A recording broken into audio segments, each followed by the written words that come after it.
And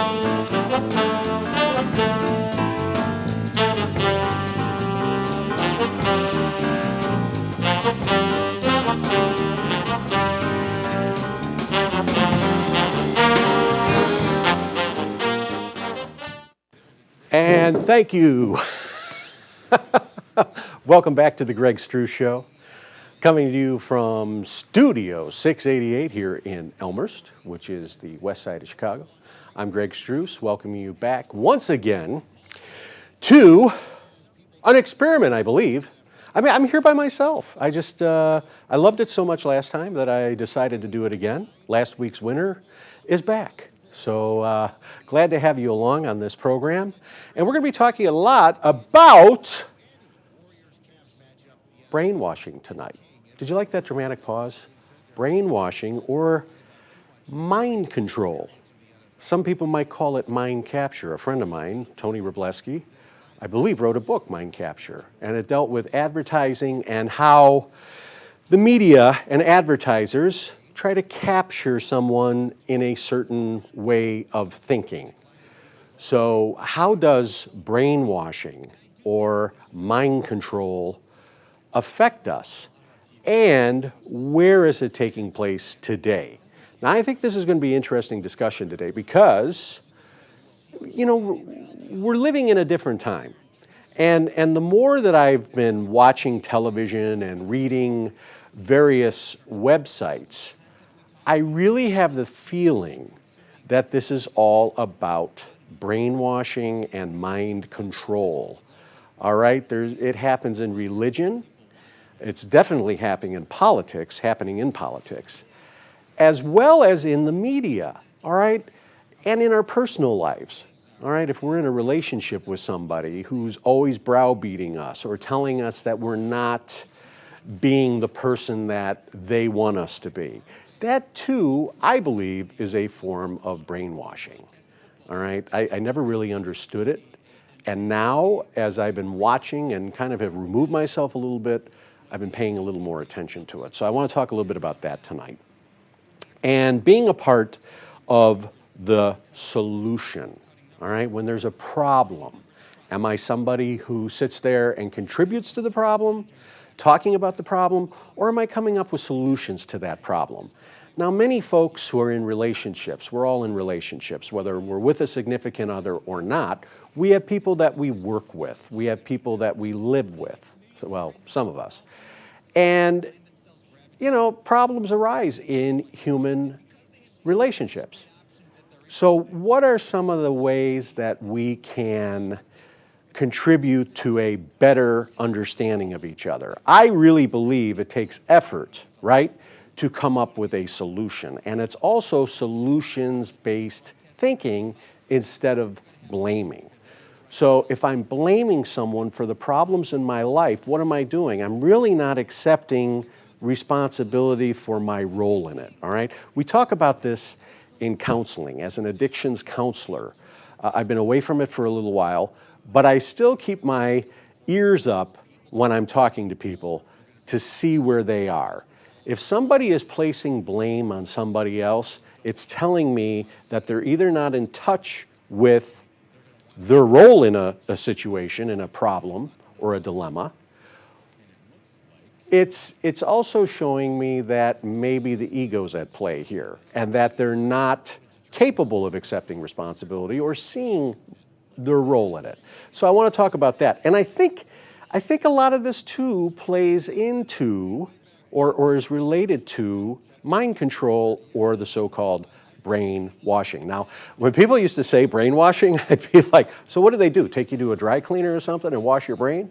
No, it's introducing thoughts and beliefs that a group of individuals have agreed upon. Now, one of the worst things, I think, is having, an independent mind and an independent thinker is someone that's a threat to groupthink. All right, when we talk about groupthink, we have a group of people that are sitting around and they all agree with something. I walk in and I don't agree with it. It places me at odds with them because I don't prescribe or subscribe to what they're saying. Now, it doesn't mean that I'm going to stand up and say, oh, I don't believe in that. I don't believe in that. But I'm also not going to tolerate having that shoved down my throat, that belief system shoved down my throat if it goes against my own values and beliefs. I have to be very careful, right? Because I'm outnumbered. So the best bet is to stay away from conversations where the brainwashing and groupthink and mind control can kind of come in. So I know I'm using some big terms tonight, but I have a feeling that when we're done tonight, we're all going to have a better understanding of what our role is in this, and that we do have a say. We do have our own personal choice and our own personal freedom. And I think it's really important to understand how important it is to maintain my identity as an individual. All right? There's certain topics of conversation that I can talk about, and it's okay. And then there's certain topics of conversation that I should not talk about. All right? Grandpa Struss always said, never talk about money, politics, religion. And I used to always say, Grandpa Clarence, why is that? He said, because people do not agree with it. We're never going to agree because of our own personal beliefs. So therefore, it's best not to talk about how much do you make, what did you pay for your car, what did you pay for your house, all of that stuff.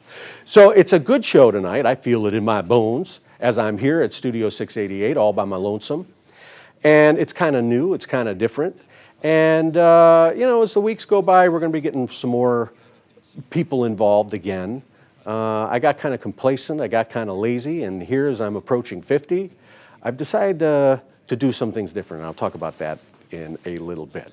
But in the meantime, I'm Greg, you are on The Greg Struss Show, and we are recreating community television from the west side of Chicago.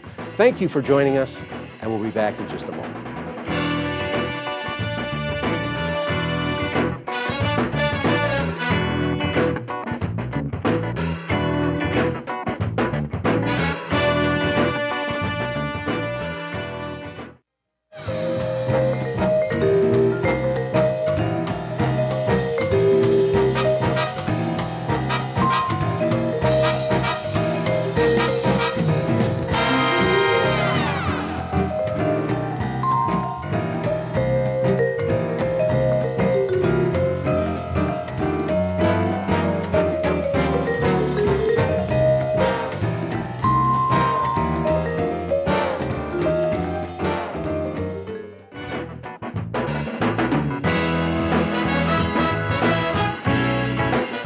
And thank you. Welcome back to the Greg Struss Show. I am Greg Struss, and I am, I would say I'm a non-practicing addictions counselor. All right, I'm a CADC, Certified Alcohol Drug Counselor, in addition to having a bachelor's degree in communications. Does it make me an expert in anything? No, but I really have a passion for communicating and for the communication process. I think it's great, and what's been nice about working with community television over the course of the last 5 years is that we've had a lot of different people come through the doors here. And one such individual approached me about directing his show and helping him. And so I decided, well, actually somebody else asked me. So I decided to take all this experience and the communication process and to help this young man with his vision for a show. And so before the show tonight, I was sitting in editing and talking with him, and I said, I hope I'm not, I hope I'm making sense to you. I hope I'm making sense in what I'm showing you. And, I come from a family of teachers, and, and part of counseling is teaching. And it doesn't mean that as a teacher that I don't have the responsibility or the ability, actually, to be learning for myself. Because I think one of the greatest sayings, well, not saying, well, there is a saying, you can learn a lot from a dummy. No, I don't really feel that people are, just because people are different than I, doesn't mean that I can't learn something valuable from them as they cannot learn something from me. An education And I get into these conversations, especially with people that don't have education. I'm talking about like a formal education, going to college, and it's not for everybody, okay? For me, it wasn't a choice because from day one, mom was a teacher, my aunt was a teacher, my uncle was a teacher, my sister ended up becoming a teacher.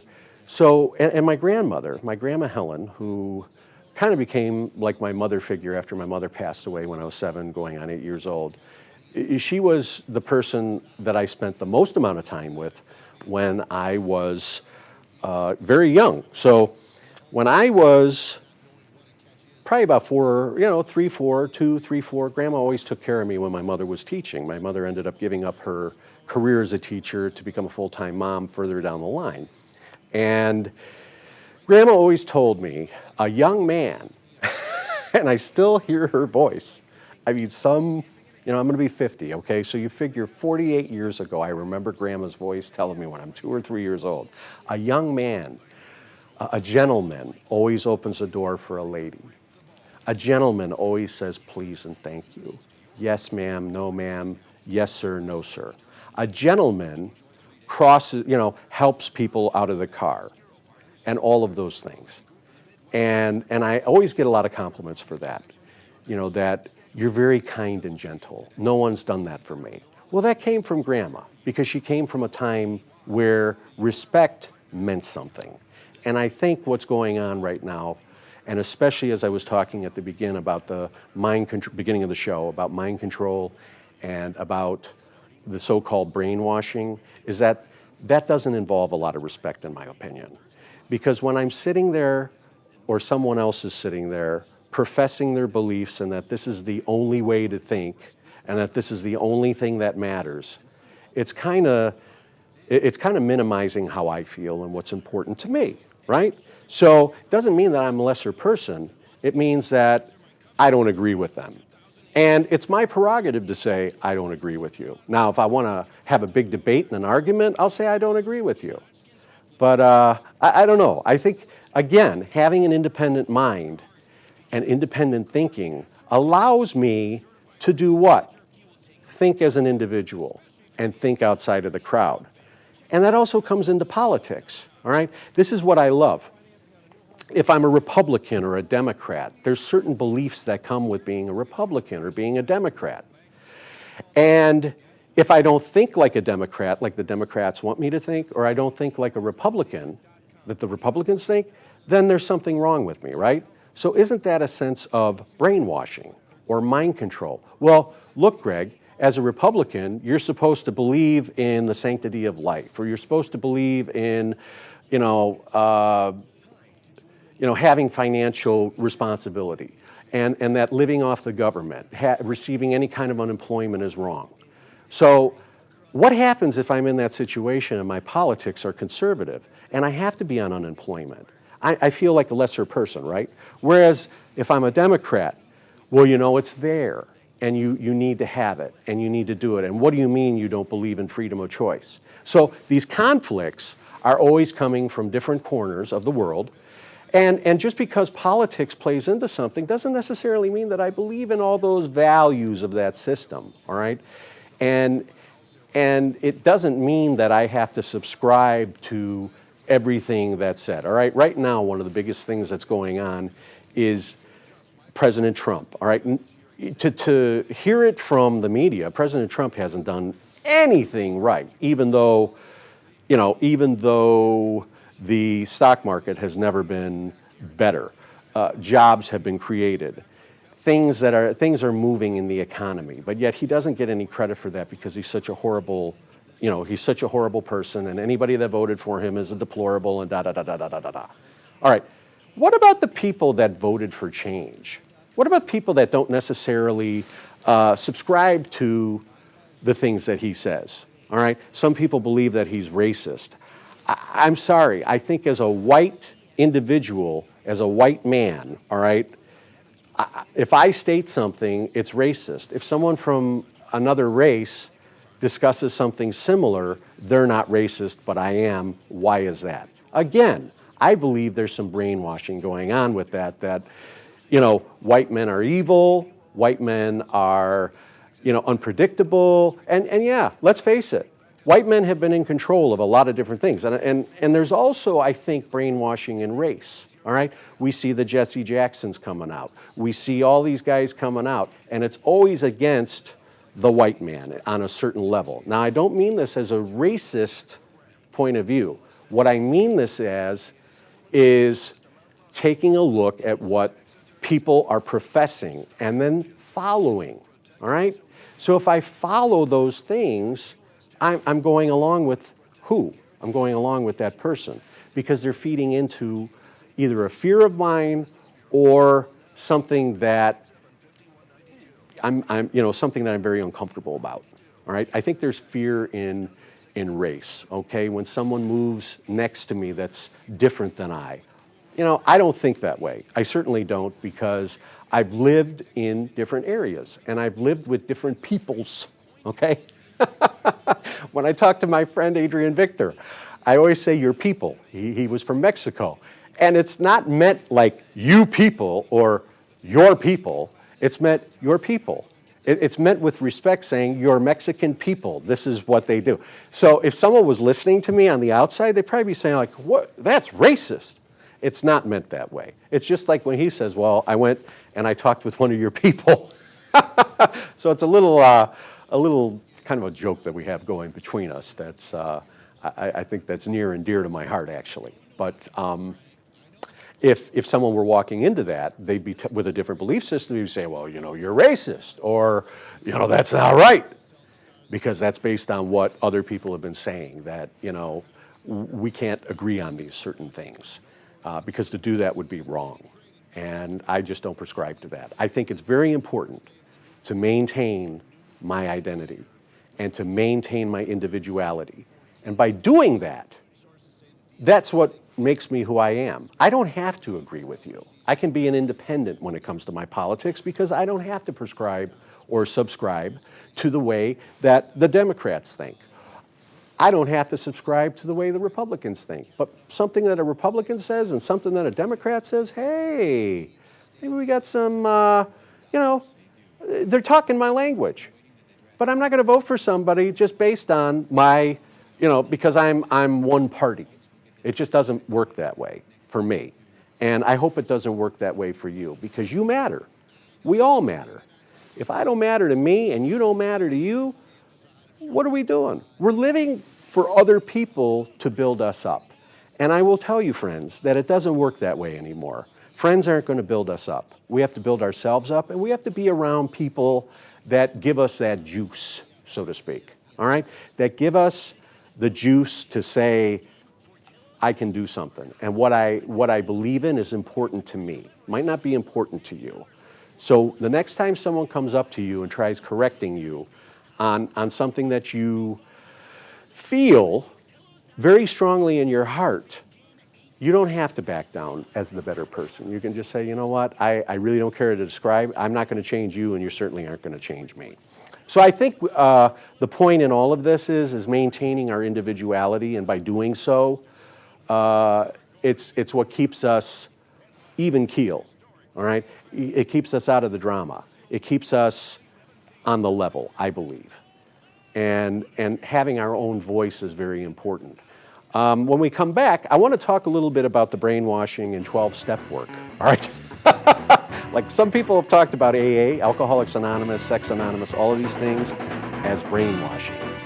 And I will tell you some interesting points. I won't say tell, I will share some interesting points when we come back in just a moment. Thanks for joining us, everybody.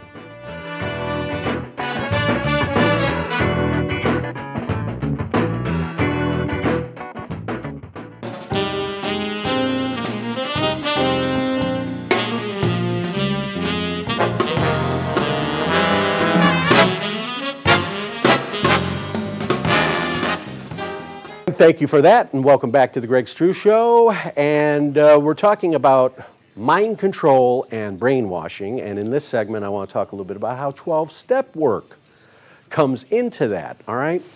So 12-step work, AAs, all right? AA, Alcoholics Anonymous, Cocaine Anonymous, Sex Anonymous, any 12 steps, all right? The admission of powerless, the admission that I needed to return to sanity, doing an inventory, fessing up for my wrongs, and then doing the maintenance and passing it on to other people.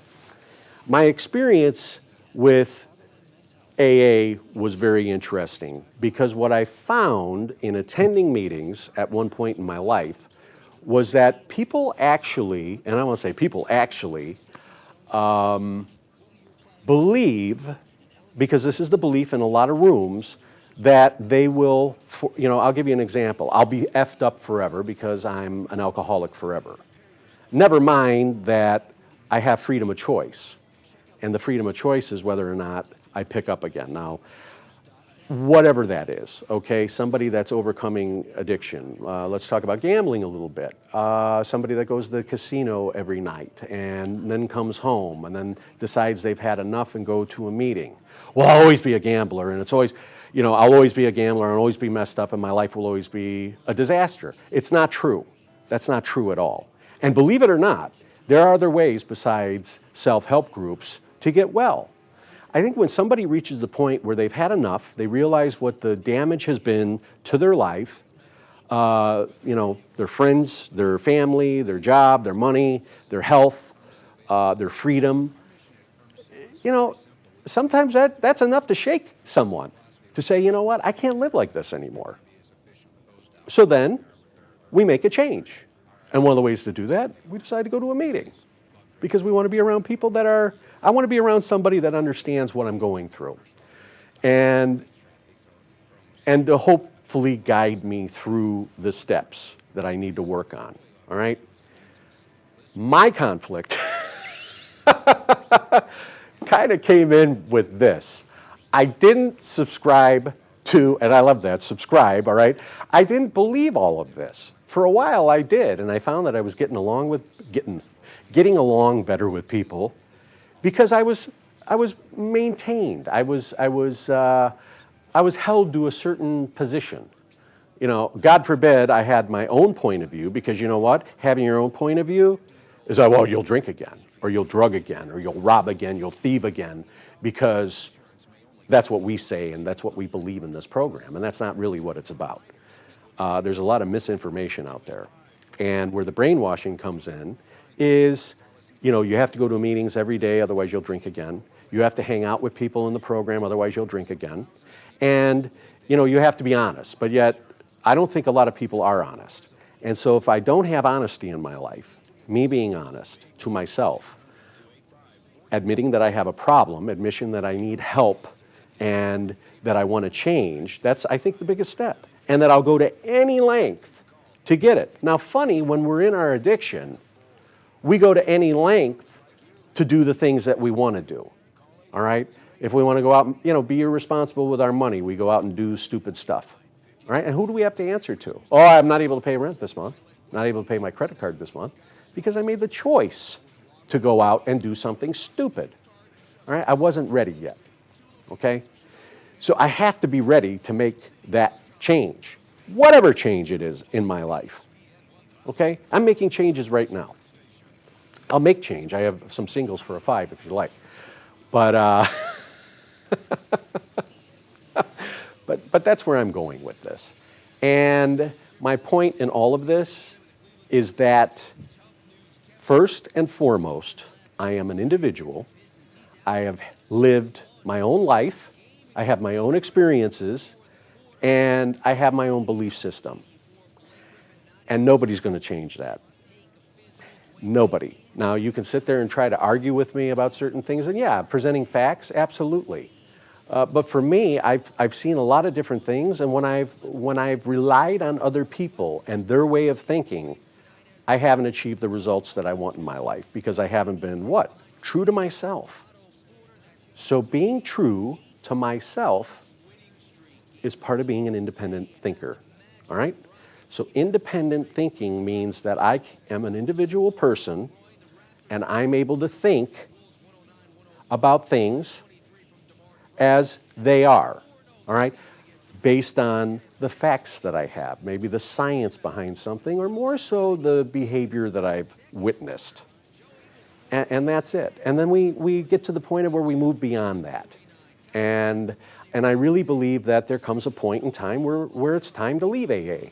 And it's time to do something else, passing it on to someone else. Doesn't necessarily mean that it's all got to revolve around, drinking, drugging, etc. It can be helping someone do something in a particular skill set that I have, passing it on.